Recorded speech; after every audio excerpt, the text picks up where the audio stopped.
আমি চার দোকানদারি করে দেখি কি আমার পোলাও চার দোকানদারি করবো? আমার আব্বু তো মূর্খ, তোর আব্বু তো শিক্ষিত। এখন শাসন করে কি লাভ? এখন রশি টান পড়ে গেছে।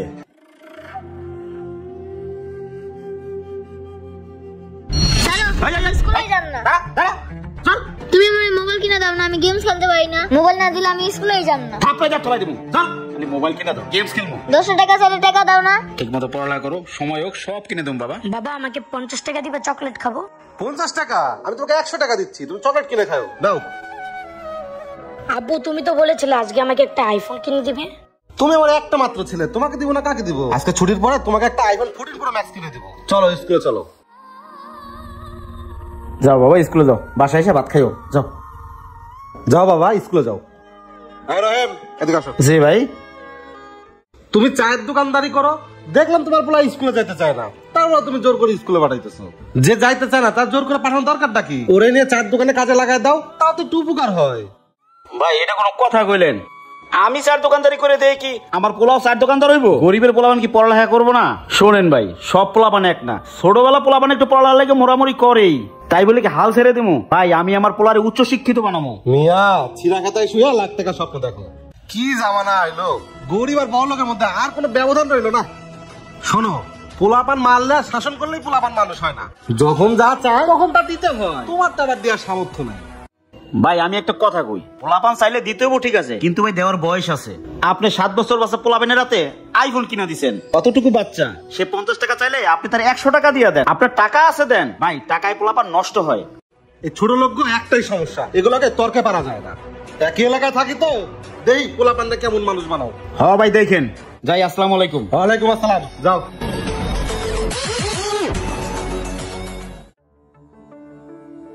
মামা বড় একটা চকলেট দেন। ওই তানজিমুল এদিকে আয়। কি রবি, কি কবি ক? নে চকলেট খা। তোর বাবা এত খারাপ কেন রে? তোকে খালি বকাঝকা করে। হরে আমার বাবা অনেক খারাপ, কিছু চাইলে দিতেই চায় না। আমার বাবাকে দেখ, কিছু চাইলে না করে না। আজকে আমাকে একটা আইফোন কিনে দিবে। অবি তোর তো গেমস খেলার জন্য ফোন আছে, আমার কোনো ফোন নাই, আমি গেমস খেলতে পারি না। মন চাই বাসা ছেড়ে জায়গা, পড়ালেখার কথা আর ভালোই লাগে না। যদি পড়াশোনা বাদ দিয়ে একটু টিভি দেখি, আব্বু আমাকে অনেক বকাঝকা করে। আমার আব্বু তো মূর্খ, তোর আব্বু তো শিক্ষিত, সব বুঝে। তুই যেটাই চাস সেটাই দেয়। আচ্ছা ল বাসায় যাই। হ্যাঁ ল। কি রে, এটা মাস্টার না? হ্যাঁ মাস্টার। জি আসসালামু আলাইকুম। ওয়ালাইকুম আসসালাম, বসো। তুমি বলে ক্লাসে আমার ছেলে আজকে ব্যাট দিয়ে বাড়ি মারছো দুইটা? হ্যাঁ ভাই, আপনার ছেলেরা হোমওয়ার্ক দিলে একটা দিন ঠিক মতো হোমওয়ার্ক করে না, ক্লাসে ঠিক মতো পড়ালেখা করে না, তাই রাগ হয়ে বাধ্য হয়ে দুইটা বাড়ি দিছি ভাই। কি করবো কোন? কত বড় সাহস তোমার, তুমি আমার পোলার গায়ে হাত দাও? বুঝছি তোমার এই স্কুলে মাস্টারি করার ইচ্ছা নাই। সমস্যা আমার পোলার না, সমস্যা হলো তোমার। ভাই আপনাদের গার্ডিয়ানদের এই একটাই সমস্যা, পোলাপান দিবেন মানুষ বানাইতে, রাগ হয়ে একটু শাসন করলেই মাস্টার ভালো না। করলাম না চাকরি, তাই বলে পোলাপানের বেয়াদবি সহ্য করবো? থাকেন। আসসালামু আলাইকুম। আমার কত বড় সাহস।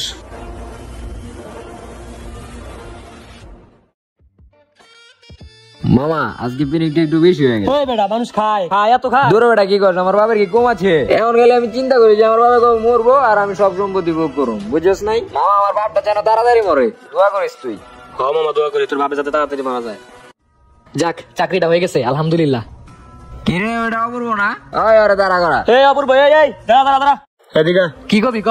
আরে এদিকে আয়। কি রে অপূর্ব কই থেকে আইলি? আরে দোয়া করিস আমার মন্ত্রণালয়ে চাকরি হইছে, আমার বাপের আর দুঃখ কষ্ট থাকবো না। দূর বেটা আমার এই চাকরি বাকরিতে কামবো না। তোরা কামলা মানুষ, তোরা যায় কামলা থেকে। আরে অভি চাকরি করতেও যোগ্যতা লাগে, তোর তো সে যোগ্যতা নাই। আর তুই তো ক্লাস 6-7 থাকতে পড়ালেখা বাদ দিয়ে দিছস। তোর লগে কথা কইলে আমার পোষাইবো না, আমার বাপের গ্যাস আর প্রেস্টার দিয়াহি তুই থাক। জ্ঞান দিস না তো, যা যা। কি রে মামা আগুন কই? চল যাই দেখি সামনে আগুন ভাই নাই।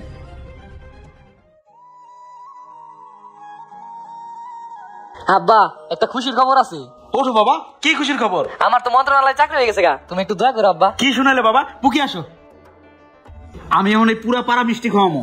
আমি এই দিনটা দেওয়ার জন্য বাবা বসেছিলাম, তুমি আমার স্বপ্ন পূরণ করছো বাবা। আল্লাহ তোমার যুগ যুগ বাঁচাই রাখো। এবার আমি মইরাও শান্তি পাবো। এই শামিম সাহেব একটু দিকে আসেন। ভালো আছেন না? জি ভালো আছি। এই যে আমার ছেলে। ওই সামনে দুটা কাকা দেয়া যায়, চল যাইয়া দেখি তো। ও আজকে মন্ত্রণালয়ে চাকরি পাইছে। ভালো আছো তুমি? কাকা এ কাকা তো আগুন দেন না, বিড়িটা ধরাই না। এটা আপনার ছেলে অভি না? কি রে, এটা তুই অভির বাপ। আমি কাইটা বলি শুনলাম অভিনয় খেয়ে রাস্তাঘাটে মাতলামি করে, নেশা করে। শুনলাম মাঝে মাঝে নাকি আপনাকে মাইর জোরও করে। ভাই 15 বছর আগে একটা কথা বলছিলেন মনে আছে? ওই যে স্কুলের সামনে আমার ছেলে স্কুলে যেতে চায় না, আমি জোর করে ওর স্কুলে পাঠাইতাম। তখন আপনি বলেছিলেন যে স্কুলে যাইতে চায় না তার স্কুলে পাঠানোর দরকার কি, চার দোকানে কাজে লাগাই দাও। গরিবের ছেলের পড়ালেখা হয় না, আমার ছেলের মন্ত্রণালয়ে চাকরি হয়েছে, গর্বে আমার বুকটা ভরে গেছে। আর এই যে আপনার টাকা আর সন্তান, টাকা দিয়ে বড় করছেন। 5 বছর বয়সে তার হাতে আপনি মোবাইল তুলে দিচ্ছেন, যখন যা চাইছে তাই আপনি দিচ্ছেন। অতিরিক্ত আদরে আজকে অমানুষ হয়ে গেছে। কি যে মনে চাই রে, তোর জন্য আজকে রাস্তাঘাটে মানুষ আমাকে অপমান করে। এই, আরে রাখেন, এখন শাসন করে কি লাভ? এখন রশি টান পড়ে গেছে, এখন শাসন করে কোনো লাভ নাই। এখন শাসন করলে উল্টা আপনারে মারবো দেরা। শাসন তো তখন করার দরকার ছিল 15 বছর আগে। ওই দিন যদি আপনি ওকে শাসন করতেন, ওর বাড়তি চাহিদা পূরণ না করতেন, তাহলে আজকের এই দিন আপনাকে দেখা লাগতো না। আপনি কি জানেন আপনার ছেলে প্রতি ঘন্টায় ঘন্টায় প্রতি মিনিটে মিনিটে আপনার মৃত্যু কামনা করে, আর আমার ছেলে আমাকে বাঁচানোর জন্য যুদ্ধ করে। ভাই আপনি ঠিকই বলছেন, আমি আমার সন্তানকে মানুষ করতে পারিনি। আসলে টাকা পয়সা হলেই সন্তান মানুষ করা যায় না। সন্তান মানুষ করতে গেলে সঠিক সময় সঠিক পদক্ষেপ নিতে হয়, যেটা আপনি করছেন। আপনার বাবা হিসাবে সার্থক, আর আপনার মতো বাবাকে আমি সেলট জানাই। থাকেন, আসসালামু আলাইকুম। ওয়ালাইকুম সালাম। চলো বাবা, চল তোর রিহাবে দিয়ে দেবো। আমরা সন্তান মানুষ করতে গিয়ে বাচ্চাদের অনেক ভুলভাল আবদার পূরণ করে থাকি, যেটা তো ভবিষ্যতের জন্য ভালো কিছু না, খারাপ কিছু বয়ে নিয়ে আসে। বাচ্চারা তো অবুঝ, তারা তো অনেক কিছু চাইতে পারে, আমরা তো আর অবুঝ না। তাই সঠিক সময় সঠিক জিনিস তুলে দিয়ে আপনার সন্তানকে সুসন্তান গড়ে তুলুন। ভিডিওটি ভালো লাগলে লাইক কমেন্ট শেয়ার দিয়ে পাশে থাকুন। ধন্যবাদ।